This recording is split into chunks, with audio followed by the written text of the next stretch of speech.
What is the meaning of life?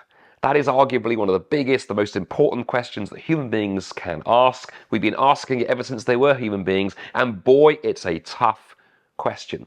But one of the reasons why the question of the meaning of life is so tough is it's almost too big a question. We need to break it down. And a very well-known American psychologist called Roy Baumeister wrote a book a few years ago in which he does just that. In his book, Meanings of Life, Roy says to answer the meaning of life question, we need to go a little bit more granular. We need to think about four other questions actually first. We need to think about the question of identity. What is a human being? We need to think about the question of value. What are we worth? We need to think about the question of purpose. What are we here for? And we need to think about the question of agency. Can I make a difference? Well, in the previous two videos in this little mini series we're doing at Short Answers, we have thought about the identity question and the value question and shown the huge differences in the approach to that question if you are an atheist or if you are a Christian. But I now want to think for a few minutes about the purpose question. What are we here for as human beings? You know, that's a hugely important question, isn't it? None of us want to think that we're here by accident. None of us want to think that our life has no purpose at all, that we are simply here by the result of chance, and quite frankly, the universe wouldn't care if we hadn't been born. So what is the purpose of our lives? Well, the problem with asking that question, again, we run into this conundrum that if you are an atheist, if you believe that we live in a godless universe, where all that exists are the random laws of physics and chemistry and biology, you run very quickly into the grim answer that there is no purpose to your life. And in fact, on atheism, asking why human life has a purpose is rather like looking out the window and seeing a pile of leaves that the wind has blown against the wall and asking yourself the question, I wonder what the purpose of that pile of leaves is.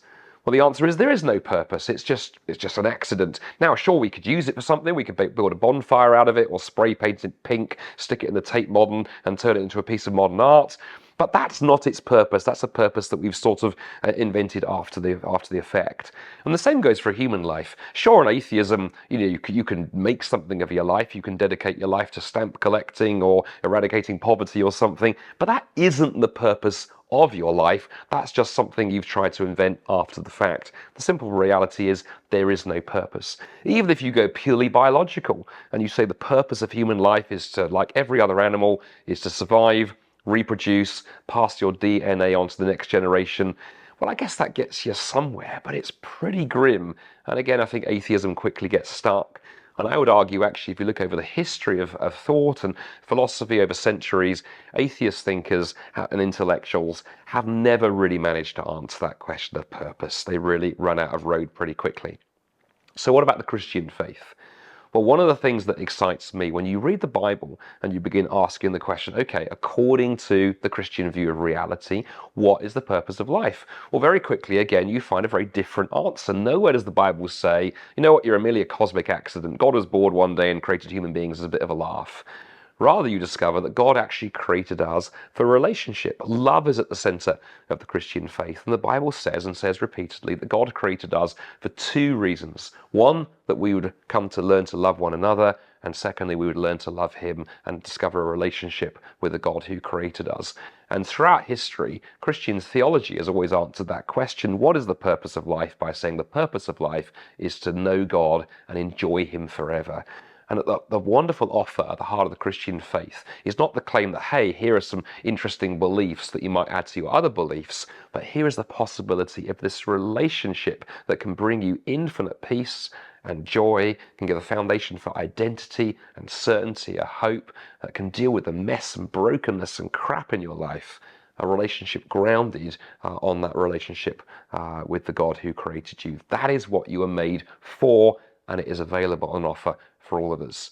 Two profoundly different answers to the question of purpose when you look at the atheist answer in all of its bleakness and the Christian answer that, again, I would say offers you the chance of using that as a building block in answering that bigger question of the meaning of life. So there we have thought a bit about the third of those four questions that we need to address to answer the question of the meaning of life. In the previous two videos, we thought about value and identity. We've talked today about purpose. Look out for the fourth and final video in this four-part series where we take the fourth of those categories. We look at agency. Can I make a difference? And we show how the Christian answer to that too offers us a real resource as we seek to answer that big question, what is life all about? what is life's meaning?